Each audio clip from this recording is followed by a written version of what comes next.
Chairman Pakistan Peoples Party Bilawal Bhutto ने पीटीआई को सियासी इंतहा पसंदी छोड़ने का मशवरा दे दिया। लाड़काना में प्रेस कॉन्फ्रेंस के दौरान वाज़ेह किया कि लंबी इनिंग्स का फैसला आवाम करेंगे। मुल्क की सलामती और दीगर मसाइल का हल किसी एक जमात की लंबी इनिंग्स में नहीं बल्कि हकीकी सियासी इस्तेहकाम से है।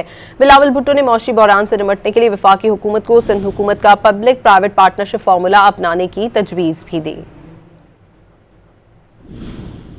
वफाकी हुकूमत को अगर अपने ही मुआशी बहरान को एड्रेस करना है और ख़ास तौर पे जो वफाकी हुकूमत की जो फिस्कल स्पेस की बात किया जाता है तो उसमें एक अहम किरदार पब्लिक प्राइवेट पार्टनरशिप का हो सकता है और हुकूमत को इस पर गौर करना चाहिए। सिंध हुकूमत के पब्लिक प्राइवेट पार्टनरशिप की कामयाबियाँ से सीखना चाहिए। जहाँ तक लंबी इनिंग्स की बात है ये तो अवाम फैसले करेंगे।